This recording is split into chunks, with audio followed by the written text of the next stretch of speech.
तो इस्लामाबाद में जो बातचीत हुई वो नाकाम हो गई है और इसका मतलब ये है कि दुनिया अब एक बहुत बड़े आर्थिक तूफान के मुहाने पर आ खड़ी हुई है। एक ऐसा तूफान जो हम सबकी जिंदगी बदलने वाला है, क्योंकि दुनिया की सबसे जरूरी energy supply line strait of Hormuz अब एक ग्लोबल टकराव का सेंटर बन चुकी है। चलिए आज समझते हैं कि ये पूरी विस्फोटक स्थिति असल में है क्या। ये सिर्फ एक चेतावनी नहीं है, बल्कि उस हकीकत की आहट है जो अब हमारे दरवाजे पर खड़ी है। दुनिया की दो बड़ी ताकतें टकराने के लिए तैयार हैं और इसकी चिंगारियों से बचना शायद किसी के लिए मुमकिन नहीं होगा। जरा सोचिए इस बारे में। दुनिया का 20% तेल, मतलब हर 5 में से 1 बैरल सिर्फ एक पतले से समुद्री रास्ते से गुजरता है और अब उस रास्ते पर ताला लग चुका है। ये सीधा सीधा ग्लोबल इकोनॉमी के दिल पर एक हमले जैसा है। तो सवाल ये है कि ये हॉर्मुज़ जलडमरू मध्य या स्ट्रेट ऑफ हॉर्मुज़ आखिर है क्या, और क्यों इसका बंद होना पूरी दुनिया के लिए इतनी बड़ी, इतनी बुरी खबर है। आइए इसे थोड़ा और समझते हैं। हर रोज 2 करोड़ बैरल तेल, ये नंबर इतना बड़ा है कि इसका रुकना मतलब ग्लोबल एनर्जी मार्केट में एक सुनामी लाने जैसा है।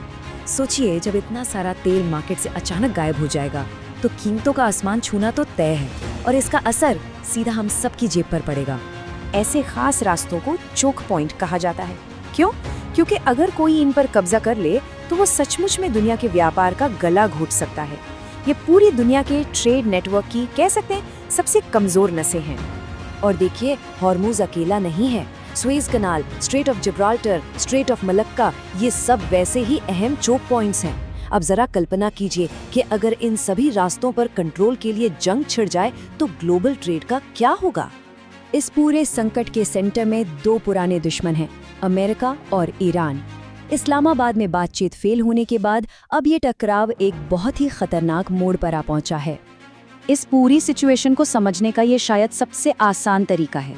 मान लीजिए ईरान ने हाईवे पर अपना एक टोल लगा दिया और अब उसके जवाब में अमेरिका ने उसके आगे एक और ब्लॉकेड लगा दिया है। नतीजा, हाईवे पर ट्रैफिक पूरी तरह से ठप हो गया है। देखिए, ईरान का कहना है कि उसे अपनी आत्मरक्षा के लिए न्यूक्लियर क्षमता चाहिए और इसीलिए वो ये कदम उठा रहा है। दूसरी तरफ अमेरिका का तर्क ये है कि ईरान अपनी जिद के चक्कर में पूरी दुनिया के व्यापार को हॉस्टेज बना रहा है और वो ऐसा बिल्कुल नहीं होने देगा। तो ये सिर्फ एक मिलिट्री टकराव नहीं है, नहीं, ये एक आर्थिक घेराबंदी है जिसके झटके पूरी दुनिया महसूस करने वाली है। सबसे पहला और सीधा असर, तेल की कीमतों में जबरदस्त उछाल। जब दुनिया की 20% सप्लाई रातों रात रुक जाएगी तो कीमतें तो बढ़ेंगी ही, और इसका सीधा मतलब है पूरी दुनिया में महंगाई की एक बहुत बड़ी, एक विनाशकारी लहर। और इस पूरी शतरंज की बिसात पर एक तीसरा, काफी रहस्यमयी खिलाड़ी भी है, चीन। अमेरिकी इंटेलिजेंस को शक है कि चीन पर्दे के पीछे से ईरान को हथियार सप्लाई कर रहा है। अगर ये बात सच निकली तो ये संकट एक बहुत बड़े ट्रेड वॉर में भी बदल सकता है। अब आते हैं इस सवाल पर कि इस ग्लोबल संकट का भारत पर क्या असर पड़ेगा। और सच तो ये है कि भारत के लिए ये खबर किसी बुरे सपने से कम नहीं है। हमारी इकोनॉमी पहले से ही दबाव में है। हमारा करंट अकाउंट डेफिसिट, यानी हमारे इंपोर्ट और एक्सपोर्ट के बीच का जो फर्क है, वो पहले से ही खतरनाक लेवल पर है। अब तेल की बढ़ती कीमतें इस आग में घी डालने का काम करेंगी। अब इसका सीधा कनेक्शन समझिए।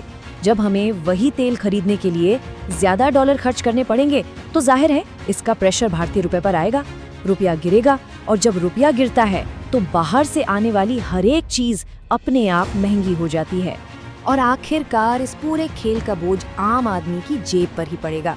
पेट्रोल डीजल के दाम बढ़ेंगे, जिससे ट्रांसपोर्ट महंगा होगा, सब्जी से लेकर हर जरूरत की चीज महंगी हो जाएगी, और हाँ, शेयर बाजार में भी भारी गिरावट देखने को मिल सकती है।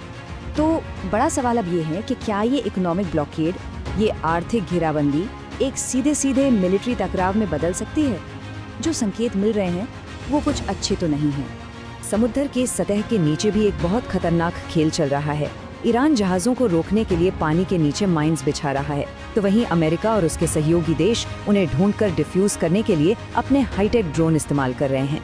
ये एक ऐसा तनाव है जहां एक छोटी सी भी गलती एक बड़े युद्ध की वजह बन सकती है। दोनों तरफ से मिलिट्री की तैनाती एकदम चरम पर है। अमेरिकी नौसेना के जहाज खाड़ी में मौजूद हैं और उधर ईरान ने भी खुली धमकी दे दी है कि अगर उसके बंदरगाहों पर हमला हुआ तो वो भी अमेरिका के सहयोगी देशों के पोर्ट्स को निशाना बनाने से पीछे नहीं हटेगा। तो सबसे बड़ा सवाल यही है, कहते हैं ना, जब दो हाथी लड़ते हैं तो कुचली तो घास ही जाती है। इस ग्लोबल टकराव की कीमत हमेशा आम इंसान को ही चुकानी पड़ती है। तो क्या दुनिया और क्या हम सब इस नए आर्थिक ब्लैकआउट के लिए तैयार हैं? ये सवाल अब हम सब के दरवाजे पर दस्तक दे रहा है।